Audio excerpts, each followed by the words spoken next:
Hi, I'm Kathy Doherty, editor for Logistics Magazine, and I'm here with Ben Lutz, who's the cargo sales manager for KabaMas. We're here at the IFTA Distribution Solutions Conference in Baltimore.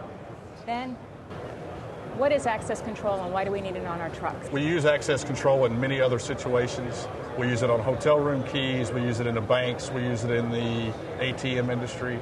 For the trucking and for the food industry, I think one of the most important things is, yes, there are valuable items that are on the back of some of these food trucks. Just as important as what's on the back of that truck is sometimes what maybe somebody might want to try to put onto that vehicle. If I'm a major food supplier, the last thing I need is somebody putting something into my food product that does not belong there.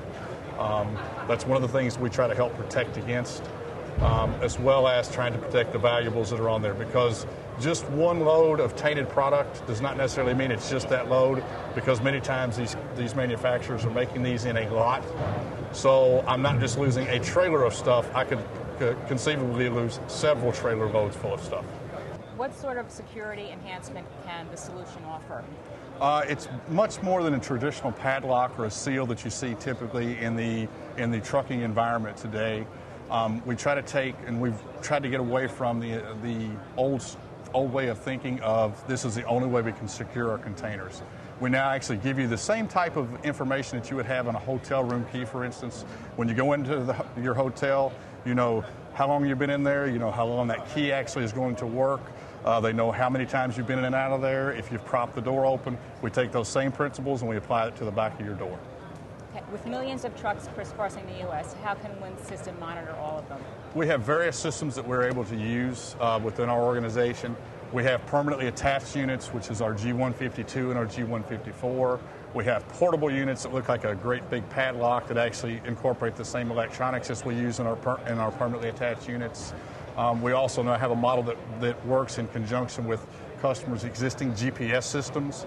So you can actually sit at a remote location, monitor your truck, and actually not allow anybody in unless they are in their little area that they're supposed to be in. So there are different versions of GigCom that a company can use depending upon their needs. Well, and it is, again, to go back to the different variations that we use.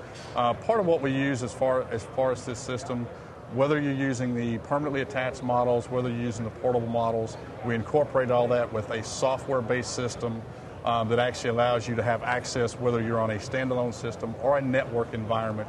So you, as the manager, could be hundreds or thousands of miles away and still, in effect, know what's going on with your trailers within your system.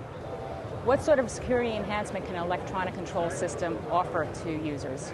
The electronic control system, specifically for the food industry, offers them the ability to track and know what's going on, know who's been in and out of the vehicle, when were they in the vehicle. It's a very good device to use from the standpoint of we can help with reducing paperwork that's already taken place today from the regulations and the guidelines that the food industry has in place, as well as, again, protecting the theft of the merchandise, as well as keeping the stuff that's already on the truck safe and secure until it gets to the store shelves. There are different versions of the GigCom that a company can use to suit their different needs. Yes, we have everything from a mechanical lock that stays permanently attached to the trailers. We have electronic access control that stays with the trailers, permanently attached all the time. We have portable units that can be attached or that can be used on existing trailers for customers that don't want to change hardware. And we have different methods of auditing this device and opening these devices. Can be remotely opened with a GPS, it can be used with a one-time opening code, or it can be used with an RFID transponder. Dave is actually going to now unseal and unlock the container. When you push the button, you will notice there is a seal number that has been generated. It is a one-time randomly generated seal number. Once the seal number goes away, Dave presents his transponder, tells him it's okay to open the device. He opens the lock up. As long as the lock stays unlocked, you will get an open signal on the RFID up there. As soon as he closes it, it will now relock itself. We want a new seal number to be applied. So Dave is going to wait till it says seal. He will push the button, and we will now get a new randomly generated seal number that cannot be tampered with. At the end of the day, we need to get that information back to the customer. The method that we use to do that is we use the DXT22 or the post office as we refer to it.